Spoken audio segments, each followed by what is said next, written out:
Ito ang pag-uusapan natin ngayon. Ang buhay ni Moses.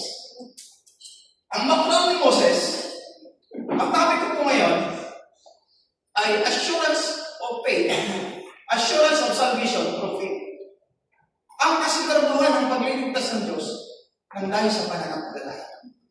Ito po yung nangyari sa buhay ni Exodus chapter 14. Itong legacy po kasi nito, background lang po, no? Ito pong istorya ni si Moses ay 430 years na naging alipin ang Egypt, ang mga Israelites sa Egypt. Background po. At nung namatay si Jose, ang buhay ng mga Israelites ay okay. Pagdating po na, yung gap po kasi ni Joseph and Moses, 80 years.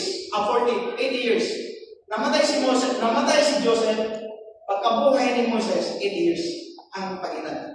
So, ang panahon po na yun, from Genesis, Exodus, Leviticus, Numbers, Deuteronomy, sinulat niya ni Moises. Tinawag na 5 books. Ngayon po, okay lang po magkwento ko ng kasaysayan sa left? Para masundan niyo po yung kwento. Amin po ba? Okay, handa po ba tayo makinig?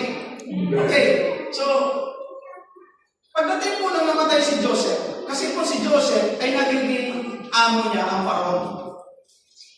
Hindi ko na po haba ng kwento simula kung sino si Joseph. Naging amo niya ang Pharaoh. In that time, si Joseph ay namatay. Ang sabi ni Jacob, ang sabi ni God kay family ni Jacob, 12 tribes, isa doon si Joseph, pumunta kayo sa Egypt. Nasa Kanaan na po sila, pupunta man ng Egypt. Kasi that time, ang lugar ng Egypt, yun ang binibless na lugar. Nung namatay po si Joseph, nagkagulo na po ang mga tao. Wala nang leadership. 80 years na pagitan. So, dumating po ang panahon na wala ng leadership.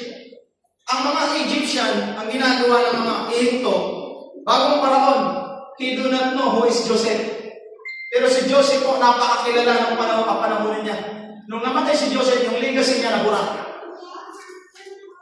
Pinag-usapan mo natin legacy. So, nakita ko po dito, leadership is very important. Ang pagiging leader ay napakalaga. Legacy ng mga managtas sa buhay nila, Abraham, Jacob, Joseph. Okay, ang ginawa ni God, naalala niya yung pangako niya kay Jacob. Pagdating sa Numbers. Kaya, ang ginawa niya, naglagay siya ng mga hukom. Okay, balik po tayo. Pagdating mo sa kay Joseph, ito po si Moises isinilang. Kasi sabi ng Paraon, lahat, kasi ang bilis ng paglabo, ang bilis ng pagdami ng mga Israelites sa Egypt. Ang sabi ng Paraon, lahat ng mga Israelites na panganay ng lalaking patayin. Amen. At dahil po pinili ng Diyos si Moises po niligtas, nilagay sa basket, pinaano sa ilog. At pagdating po doon, nakita ng anak ng hari naman, si Moses. At ang nangyari po, nung yung babae, nakita na si Moses, ang sabi ng reyna, pwede kang kumuha tayo ng katulong.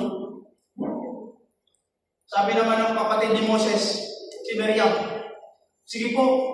Ang ginawa naman ni Miriam, pinuha na katulong ang nanay ni Moses. So sa madaling sabi, tinawag si Moses ng Panginoon.